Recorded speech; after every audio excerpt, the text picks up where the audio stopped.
Се уште не влезени во кабинетите Заев и неговите министри денеска попладне на првиот ден од работењето ќе се соочат со два протеста на родители и на средношколци. Револтот кај родителите и учениците е предизвикан од неснаоѓањето и неажурноста на власта да овозможи услови за навремен почеток на настават, а бараат и право на избор дали сакаат да одат во училиште или пак да учат од дома. Родителите немаат многу доверба во онлайн наставата, а и тие бараат право на избор од каде нивните деца ќе ја следат настават. Повеќе детали пред протестите закажани за во 16 и 17 и 30 часот. Слушаме од Ања Василева. Ања, те гледам повели. Така, Елаза, навистина бурен ден денеска, освен политичките случувања, за денеска се најавени два протеста.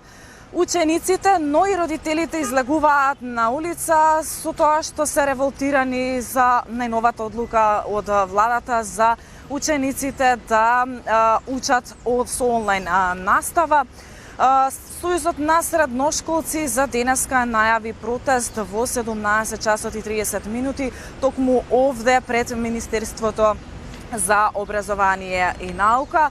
Како што велат, тие се револтирани од најновите одлуки на надлежните, поточно на образовните и здравствените институции, за тоа што донеса одлука учениците наместо да седнат во училишните клупи со физичко присуство, наставата да ја посетуваат онлайн. Морам да напоменам тука дека сме на прагот и на вообичаениот ден за старт на школската година. Утре е 1 септември. Учениците наместо да седнат во училишните клупи, сепак тие ќе учат од своите домови, освен ќе ги издвојам учениците од 1 до 3 оделение, каде што владата донесе одлука тие да останат со физичко присуство, поточно да посетуваат настава на училишните клупи. Така што Сојузот на средношколци излезе и со свој барања во однос на тоа за онаа одлука која што се донесе за онлайн наставата. Тие бараат учениците да бидат признаени како еднакви партнери во донесувањето на одлуки, не само во училиштата, туку и во политиката и граѓанското општество, кога се носат одлуки поврзани со нив.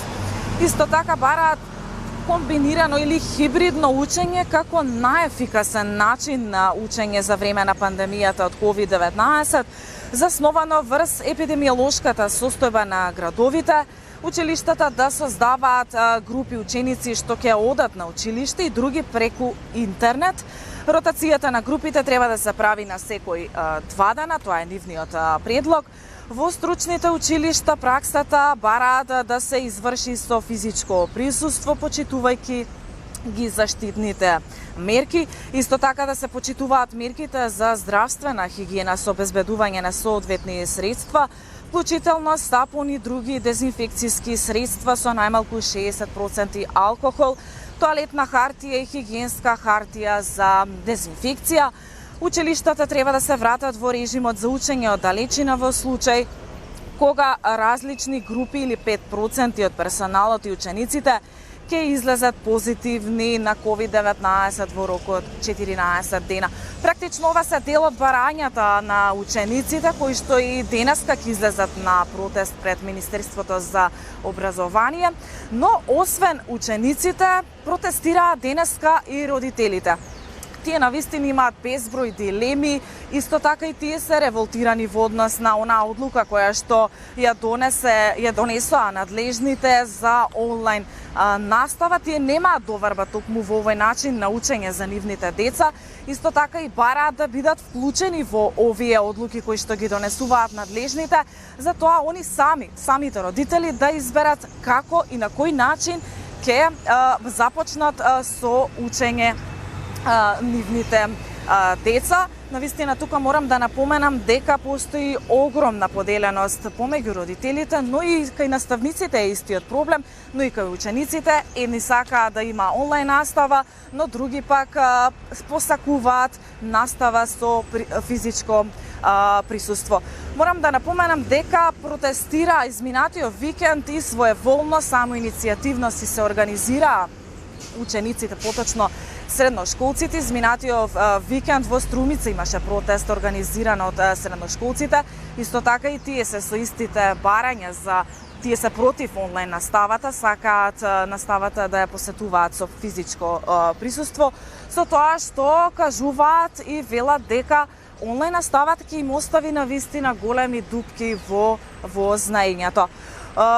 Она што би сакала да додадам за оние повеќе барања кои што ги имаат учениците, најавувам во следното информативно издание во 12:30, каде што за мој соговорник ќе го имам Лука Павикевик, кој што е дел од Сојузот на средношколци, каде што и ќе ги доловиме оние повеќе детали околу протестот, но и нивните барања. За крај би сакала да кажам дека протестираат родителите во 16 часот пред владата, ги кажав и нивните барања. И исто така би сакала да додадам дека владата одлучи школската година наместо на 1 септември да започне на 1 октомври. По препорака од Министерството за здравство учебната година да започне онлайн за сите ученици, освен за оние од 1 до 3 оделение, каде што препорачливо и одлучија така надлежните децата да присуствуваат со физичко присуство, освен оние родители кои што ќе се одлучат нивните деца токму од оваа возраст, од 1 до 3 оделение, да ја следат наставата онлайн. За повеќе детали околу протестите на родителите најавувам во централните вести во 17:30, каде што колегата Борис Груевски ќе го следи овој протест, додека оној протест во 17:30 со повеќе барања, со повеќе детали околу тоа најавувам исто така во истото информативно издание, поточно во 17:30. Благодарам за извештајот. Очекуваме во 12:30 со соговорникот од унијата на средношколци.